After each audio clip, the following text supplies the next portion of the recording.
Sir మొన్న మధ్య ఒక మాట అయితే వినిపించిందండి. చంద్రబాబు గారు ఇప్పుడు సూపర్ 6 అని పెట్టి అంటే జగన్మోహన్ రెడ్డి గారు ఇచ్చే పథకాల కంటే ఇంకా అద్భుతమైన పథకాలు ఎక్కువ డబ్బు ఇస్తామని చెప్పి జనాలకి అంటే మేము ఫలానా పథకాలు అందించబోతున్నాం. ఇప్పుడు పెన్షన్ అనుకోండి 4000, ఇప్పుడు 3000 ఎంత వస్తుంది వృద్ధులకి పెన్షన్ 4000 ఇస్తామన్నారు బాబు గారు.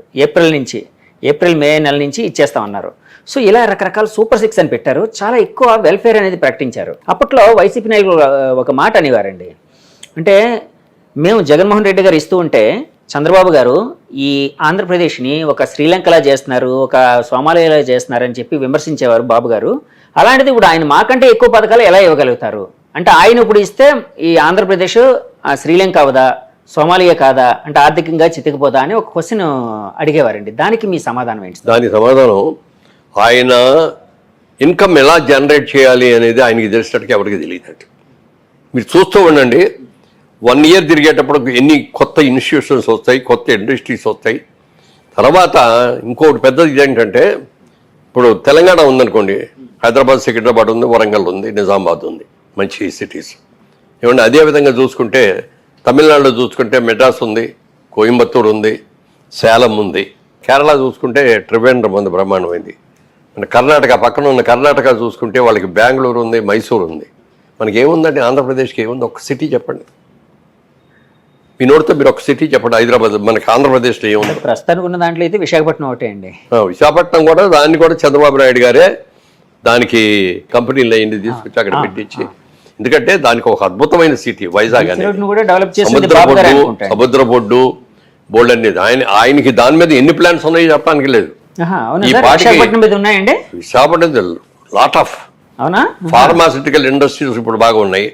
అలాగే అక్కడ హార్బర్ బాగా డెవలప్ చేసి ఇది చేస్తే ఇంకా అద్భుతమైన ఇతర దేశాలన్నింటికి కూడా ఇక్కడికి వచ్చి ఇక్కడ లోడు చేసుకొని మళ్ళీ ఎవరు ఎక్కడికి వెళ్ళాలనేది ఇవన్నీ కూడా చేసే హబ్ లాగా, ఒక సెంట్రల్ హబ్ లాగా వైజాగ్ చేయడానికి కూడా అవకాశం ఉంది. ఎంతమంది లేబర్కి ఉద్యోగాలు వస్తాయో చెప్పడానికి లేదు. అవన్నీ చాలా ఉన్నాయి. వైజాగ్ని చేస్తాం. వైజాగ్ ఓకే ఒకటి, విజయవాడ సిటీయా బిజినెస్ సిటీ అంతే, ఏమి కాదు.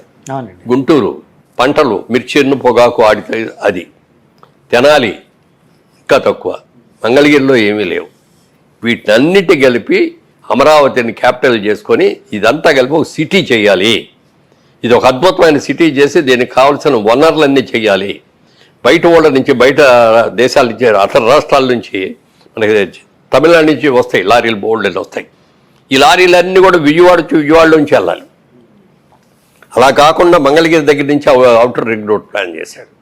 గన్నవరం ఎయిర్పోర్ట్ దగ్గరికి వెళ్ళి కలుస్తాయి, అసలు విజయవాడలోకి రాబోయి. అలాగే హైదరాబాద్ అయినా ఉంటే మంగళగిరి వచ్చిన తర్వాత ఇటు నందిగామ దగ్గరికి తీసుకొచ్చి ఓవర్ బ్రిడ్జిల మీద అక్కడి నుంచి హైదరాబాద్ వచ్చేటట్టు. కలకత్తా వెళ్ళాల్సి అయినా ఉంటే నందిగామ దగ్గర, కంచికిచర్ల దగ్గర బ్రిడ్జి మొదలుపెట్టి డైవర్స్ రింగ్ రోడ్ లాగా చేసి గన్నవరం ఎయిర్పోర్ట్ దగ్గర దాటిన తర్వాత కలపాలి. ఇవన్నీ కూడా పెట్టేస్తే ఏముందంటే సిటీలో ట్రాఫిక్ తగ్గుద్ది. అవునండి. ఈ కమర్షియల్ లారీస్ అన్నీ కూడా రావు. ఓన్లీ ఇంటర్నల్గా ఉండే కార్లు, ఇంటర్నల్గా ఉండే బస్సులే ఉంటాయి. ఇది దాంతో ఏదంటే మనకి ఇది కూడా బాగుంటుంది, వాతావరణం బాగుంటుంది, పొల్యూషన్ తక్కువ ఉంటుంది, ప్రమాణం. ఇవన్నీ ప్లాన్ చేశాడు ఆయన. తర్వాత మనకి పక్కనే కృష్ణా నది ఉండటం అనేది పెద్ద సెట్ అమరావతికి. మనకి ఏ స్టేట్స్కి అంత ఇది లేదు. ఇప్పుడు తమిళనాడులో చెన్నై ఉందంటే పక్కన సముద్రం ఉంది, కానీ సముద్రం వేరు, రివర్ వేరు. సముద్ర వాటర్ని మనం పెద్దగా ఏమి ఉపయోగించుకోలేము. అంటే ఫిషింగ్ బిజినెస్లో అవి వస్తాయి, కానీ తాగునీటి అవసరాలకు పనికిరాదు. అలాగే పంటలకు కూడా పనికిరాదు. అదే మీరు ఇప్పుడు కృష్ణా అనేది బ్యారేజ్ ఉంది కదా, ఇంకో బ్యారేజ్ కడదామని ప్లాన్ చేశారు. ప్లాన్ చేశారు. ఆ బ్యారేజ్ ఈ బ్యారేజ్ మధ్యలో వాటర్ స్టోర్ చేసి వీటిలన్నిటి కూడా కాలువల ద్వారా అమరావతి చుట్టూ లోపల ఎక్కడ కాలువలు పెట్టి సాటిపోయింది. మళ్ళీ అందమైన ఐకాన్ బ్రిడ్జెస్, మన ఇటలీ లాగా, రోమ్ వాటర్ సిటీ. అలాగా దీన్ని చేయడానికి అన్ని ప్లాన్లు చేశారు. ఒక క్యాపిటల్ సిటీ ఎలా ఉండాలనే దాని మీద ఆయనకున్న అవగాహన ఇంత అంత కాదండి. ఎంతమందికి అట్లా అమరావతిని సెలెక్ట్ చేయటం గొప్ప అయితే, అమరావతిలో ఎలాంటి క్యాపిటల్ కట్టాలి అనే దాని మీద జపాన్ వాళ్ళని పిలిచారు, సింగపూర్ వాళ్ళని పిలిచారు, మలేషియా వాళ్ళని పిలిచారు. ఇంకా ఎవరైనా ప్లాన్స్ ఉంటే ఇవ్వండి అన్నారు. 1 సంవత్సరం 1.5 years ప్లాన్స్ ఫైల్ చేయడానికి పడుతుంది. ఎప్పుడు కూడా ప్లాన్స్ తయారు చేసేటప్పుడు తప్పుగా తయారు చేస్తే ఆ తర్వాత మీరు ఎంత చేసినా ఉపయోగం ఉండదు. అవునండి. ప్లానింగ్లో ఎక్కువ టైం తీసుకోవాలి. అంత ఎక్కువ టైం తీసుకున్నాడు, వాళ్ళందరూ సహకారం తీసుకుని బ్రహ్మాండమైన క్యాపిటల్ కట్టడానికి చేస్తే పాప అంతమంది రైతులు వాళ్ళు ఏమీ తీసుకోకుండా అన్ని ల్యాండ్లు ఇస్తే వాళ్ళందరినీ నానా కష్టాలు పెట్టేశారు. అమరావతి డెవలప్ చేస్తే చంద్రబాబు నాయుడికి పేరు వస్తుంది కానీ నాకేం వస్తుంది అనుకున్నాడు. 3 రాజధానులు అని చెప్పి వైజాగ్లో పెడతాను నేను, ఇక్కడేమో ఊరిని శాసనసభ క్యాపిటల్ అని పెడతాను, లేకపోతే కర్నూలులోనేమో న్యాయరాజధాని అని పెడతాను అని చెప్పి 3 అవసరం అండి. ఓ చిన్న రాష్ట్రం అంది, తెలంగాణ నుంచి విడిపోయిన తర్వాత మన రాష్ట్రం చాలా చిన్నది. ఈ చిన్న రాష్ట్రాన్ని 3 క్యాపిటల్స్ కావాలా? మీరు వైజాగ్లో మీరు జనరల్ క్యాపిటల్ అంతా అక్కడ పెడితే మన రాయలసీమ నుంచి వచ్చే వాళ్ళకి ఎంత దూరం అండి? ఎన్ని గంటల ప్రయాణం చేస్తే అక్కడ జరగలుగుతారు? క్యాపిటల్ ఇది. క్యాపిటల్ అంటే అమరావతి. ఎక్కడికి వెళ్ళాలన్నా, అటు వైజాగ్ శ్రీకాకుళం వెళ్ళాలన్నా, లేకపోతే ఇటు కడప కర్నూలు అనంతపూర్ వెళ్ళాలన్నా, లేకపోతే ఇంకెక్కడైనా అందరికీ సెంటర్ పాయింట్ అది. 6-7 గంటల్లో వచ్చేయచ్చు అక్కడికి. జగన్మోహన్ రెడ్డి గారు 3 రాజధానులు అన్నారు. దాన్ని వ్యతిరేకిస్తూ ఆంధ్ర ప్రజలు ఒక మ్యాండేట్ ఇచ్చి దాన్ని పార్టీని ఓడించారు అన్నట్టు భావించచ్చా అండి? వాళ్ళు కూడా ఓడించారు. అంటే ఏదో అంటారే, ఏదో సావుకి 1000 కారణాలు 1,00,000 కారణాలు అంటారు. ఏదో కన్నుడి జావుకి 1,00,000 కారణాలు అంటారు. 1,00,000 కారణాలు. అలా వాళ్ళు జగన్మోహన్ రెడ్డి గారు ఎంత ఘోరంగా ఓడిపోవడానికి అన్ని కారణాలు, చాలా కారణాలు. కూసి కలిసి కదండి. రైతులు తీసుకోండి, రైతుల గురించి ఎవడు పట్టించుకున్నాండి? మేము ఏదో అది ఇచ్చాం ఇది ఇచ్చామంటారు. వరదలు వచ్చి ఇది చేస్తే వెళ్ళాడు లేరు, అక్కడ ఉన్న మినిస్టర్లు కూడా వెళ్ళాడు లేరు, పంటలకు సరైన డబ్బులు తిరిగి ఇచ్చిన లేరు, పంట పోతే సగం ఇదైపోతే. తర్వాత వీటన్నిటికంటే మించింది ఏంటంటే మీ ల్యాండ్లన్నీ కూడా మీ పేరున ఉండవు. మేము ల్యాండ్ టైటిలింగ్ యాక్ట్, ఆ యాక్ట్ ద్వారా మేము మా దగ్గర డాక్యుమెంట్స్ అన్నీ మా దగ్గర పెట్టుకుంటాం, మీకు కాపీ ఇస్తాం. దాని మీద మనకి పట్టా పాస్ పుస్తకం అంటే ఏంటంటే గవర్నమెంట్ ముద్ర ఉంటుంది. అవునండి. గవర్నమెంట్ ముద్ర మధ్యలో ఉండి రావాలి. దాని మీద ఆయన ఫోటో ఎందుకండి? పాస్పోర్ట్ కావాలంటే పాస్పోర్ట్ మీద ఆయన ఫోటో ఏంటి? ఎంతకాలం ఉంటాడు ఆయన? కలకాలం ఆయనే ఉంటాడా? రియల్ డాక్యుమెంట్ అనేది, ఒక ఇది దస్తావేజ్ అనేది లాంగ్, మన తరం కాకుండా నెక్స్ట్ తరం, ఆ తరం కూడా వెళ్తాయి. మన డాక్యుమెంట్స్ తీయాలంటే 3 తరాలు తీయచ్చు మనం. అవునండి. ఈ బొమ్మ ఏంటండి? ఎప్పుడైతే దీని మీద మీకు అధికారం ఉండదో, మా అధికారంలోనే ఉంటుంది, ఈ కాపీలు ఇస్తామన్న దాని మీద రైతులు బాగా వ్యతిరేకమై ఎదురు తిరిగారండి. యాక్చువల్గా ఇదే మాటని నేను అంటే ఎదురు తిరిగారంటే ఎక్కడ గొడవలు చేయాలా, ఎక్కడ అల్లరి చేయాలా, ఎక్కడ దాని గురించి మాట్లాడాలా, లోపల పెట్టుకొని సరైన గుణపాఠం చెప్పాలి అన్నారు. సార్ ఇదే మాటని నేను ఒక వైసీపీ నాయకురాలతో వంగగీత గారితో ఇంటర్వ్యూ చేసినప్పుడు అడిగానండి. అంటే ఎవరైనా ఎలక్షన్ మూమెంట్లో పాజిటివిటీ పెంచుకోవడానికి ట్రై చేస్తారు కానీ నెగిటివిటీ పెంచుకోవడానికి ట్రై చేయరు కదా, మీరు ల్యాండ్ టైటిల్ యాక్ట్ అనేది ఈ సమయంలో ఎందుకు తీసుకుని వచ్చారు అని అడిగాను.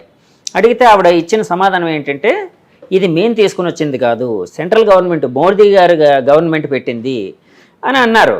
కానీ మోదీ గారి గవర్నమెంట్ పెట్టినప్పుడు రాష్ట్ర అధినేత అంటే ఏ రాష్ట్రాలకి రాష్ట్ర చెప్పాలి కదా, అది మీరు తప్పు చేస్తారండి, మా రాష్ట్రంలో మేము అమలు చేయవండి ఇది అని చెప్పుకోవాలి కదా. మోడీ గారు పెట్టింది కాదు, సెంట్రల్ గవర్నమెంట్ పెట్టింది, అంతకంటే కాదు, ఇది వీళ్ళు పెట్టింది అండి. సో ఆ సెంటిమెంట్ బలంగా ఉందని భావించారు. అసలు ఎప్పుడు కూడా రైతులు అంటే మిగిలిన వాళ్ళలాగా యాజిటేషన్ చేయటం, హర్తాళు చేయటం, ఆపేయటం ఇవన్నీ చేయలేరు వాళ్ళు. అయితే ఇంట్లో నుంచి పొలానికి వెళ్ళటం, పంట పండించుకొని తీసుకురావటం, సవ్యంగా పంట పడితే అది జాగ్రత్తగా. అమరావతిలో 4-5 ఏళ్ళుగా చేస్తున్నారు కదండి ఆయన యాజిటేషన్, అంటే మొత్తం అన్ని పక్కన పెట్టి కూడా అమరావతి రాజధాని రైతులు దాన్ని అంటే ఒక రకమైన సెంటిమెంటల్ దాంతో చేస్తున్నారు. ఎంత కడుపు మండిపోయింది వాళ్ళకి. మాకేంటి అసలు ఇది? మేమేదో ఒక మంచి కోరి, ఒక మంచి జరుగుద్ది, చంద్రబాబు నాయుడు గారు చెప్పారు, ఒక అద్భుతమైన క్యాపిటల్ చేస్తా అన్నారు, మాకందరికీ మేము ఇచ్చే ప్రతి ఎకరానికి ఇన్ని గజాల చొప్పున ఇస్తానన్నారు, అప్పుడు దాకా కౌలు ఇస్తా అన్నారు అని అందరూ నమ్మించి ఇస్తే వాళ్ళు ఎంత కోసం 5 సంవత్సరాలు ఎంత బాధపడ్డారు. వాళ్ళు పట్టమే కాదు, వాళ్ళని చూసిన వాళ్ళకి నాలాంటి వాళ్ళకి కూడా ఎంతో బాధ కలిగింది. అంత చేసి ఏం కరబరా బాబు, ఇది తీసుకెళ్ళి క్యాపిటల్ ఎక్కడో పెడతానంటాడు. వాళ్ళు ఇచ్చిన ల్యాండ్లన్నీ కూడా ప్లాటింగ్ చేసి ఎవరెవరికో ఇచ్చేస్తానంటాడు, ఇళ్ల స్థలాలు. ఏంటది? మీరు ఇళ్ల స్థలాలు వాటిలో అమ్ముకోవడం కోసం, ఇచ్చుకోవడం కోసం ఇచ్చింది వాళ్ళు. ఒక క్యాపిటల్, ఒక అద్భుతమైన క్యాపిటల్ కడతారు. రేపు పొద్దున్న అసెంబ్లీ కట్టింది మా ఊరే అని, లేకపోతే ఇదిగో ఈ హైకోర్టు కట్టింది మా స్థలాలు మా పొలాల్లో అని ఎంత గర్వంగా చెప్పుకుంటారు వాళ్ళు. అలా చెప్పుకోవాలని మేమందరం కూడా వెళ్ళి చెప్పాం. ఇక్కడ క్యాపిటల్ అంత అనుమానం పెద్ద సిటీ ఇక్కడ కనుక చేసేటైతే పొద్దున్న మీ పొలాలన్నీ మీ అన్ని కూడా బంగారం అయిపోతాయి. మీరు వాళ్ళు ఇచ్చిన ప్రభుత్వానికి మీరు ఇచ్చామనుకున్న ల్యాండ్ది మీరు ఎక్స్పెక్ట్ చేసిన రైట్ కంటే 10 రెట్లు ఎక్కువ వస్తాయి. ఇక్కడ హైదరాబాద్లో ఎప్పుడన్నా ఊహించామండి ఈ రేట్లు ఎలా వచ్చినాయి? ఇక్కడ క్యాపిటల్ వచ్చి మరి డెవలప్మెంట్ అంతా వచ్చి ఇన్స్టిట్యూషన్స్ అన్నీ వచ్చి ఎంత ఇచ్చింది. అలా తీసుకురాగలగాలి. అలా తీసుకొచ్చే మొగాడు అన్ని రకాల ప్లాన్స్ ఉన్నవాడు. ఇప్పుడు దేశం అంతా అప్పుల్లోకి రాష్ట్రం అంతా అప్పులు చేశారు కదా. ఎన్ని అప్పులు అంటే ఇంకో 15 ఏళ్ళు 20 ఏళ్ళు కూడా ఈయన తీరుస్తూనే ఉండాలి. రేపు జీతాలు ఇవ్వడానికి డబ్బులు ఉన్నాయి లేదో కూడా మనకు తెలియదు. సో దాన్ని మరి చంద్రబాబు నాయుడు గారు ఎలా అధిగమించే అవకాశం ఉంది? ఆయనకి అదే ప్లాన్స్, చాలా ప్లాన్స్ ఉన్నాయి. నెంబర్ 1 అండి. నెంబర్ 2, సెంట్రల్ గవర్నమెంట్లో కూడా వాళ్ళ ఎన్డీఏ గవర్నమెంట్ వచ్చింది. ఇప్పుడు కీలకంగా వ్యవహరించబోతున్నారు చంద్రబాబు. ఎన్డీఏ వచ్చిన తర్వాత ఏంటంటే బీజేపీకి అబ్సల్యూట్ మెజారిటీ వస్తే వాళ్ళ పోకడ వేరుగా ఉండేదేమో. ఇవాళ ఎన్డీఏ లేకుండా బీజేపీ అధికారంలోకి రాలేదు. దాంట్లో ముఖ్య పాత్ర వాళ్ళు చంద్రబాబు నాయుడు గారు, చంద్రబాబు గారు, నితీష్ గారు, వీళ్ళిద్దరు. చంద్రబాబు గారు మెయిన్గా. అదే అందుకని నిన్న మీటింగ్లో అయ్యి చూస్తే ప్రైమ్ మినిస్టర్ గారు పక్కన కూర్చుంది ఎవరంటే చంద్రబాబు. ఒకప్పుడు వాజ్పేయి గారు ఉన్నప్పుడు కూడా అప్పుడు కాంగ్రెస్కి ఇది కూడా అపోజిషన్ ఇది కూడా రాలా చేస్తే అప్పుడు చంద్రబాబు నాయుడు గారు ఎన్నో నిర్ణయాలు తీసుకున్నాడు. గవర్నమెంట్లో కూడా వెళ్ళలేదు ఆయన. మీరు రండి, మీకు ఎన్ని మినిస్టర్లు ఇస్తామంటే కూడా వద్దండి, మేము బయట ఉంటాం అది ఇది అని చెప్పి. కానీ ఈసారి అలాంటి ఆలోచన రాకుండా చంద్రబాబు నాయుడు గారు కూడా ప్రభుత్వంలో కలవాలి, ఎన్డీఏలో గవర్నమెంట్ అవకాశం ఉందా సార్? ఉంది. ఎందుకంటే ఒకవేళ అందులో ఉంటే సెంట్రల్ మినిస్ట్రీలో వస్తే స్టేట్ ఇంకా ఎక్కువ చేయొచ్చు కదా. గోల్డెన్ బెనిఫిట్స్ వస్తాయి మనకి. ఇప్పుడు ఈ విధంగా ఎలా చూసుకున్నా 4-5 మినిస్టర్స్ వస్తాయి ఆంధ్రప్రదేశ్కి. ఇంకా ఎక్కువ వచ్చినా కూడా రావచ్చు. మరి వాటన్నిటితోటి 4-5 పక్కగా వస్తాయి సార్. పక్కా. ఎందుకంటే బీజేపీ క్యాండిడేట్లకు ఇవ్వాలి, జనసేన వాళ్ళకి ఇవ్వాలి, తెలుగుదేశానికి ఇవ్వాలి. ఎన్ని సీట్లు వస్తే అన్ని ఇదని రేషియో ఉంది. దాని ప్రకారం సీట్లు వస్తాయి. 4 కాదు 6-7 వస్తాయి.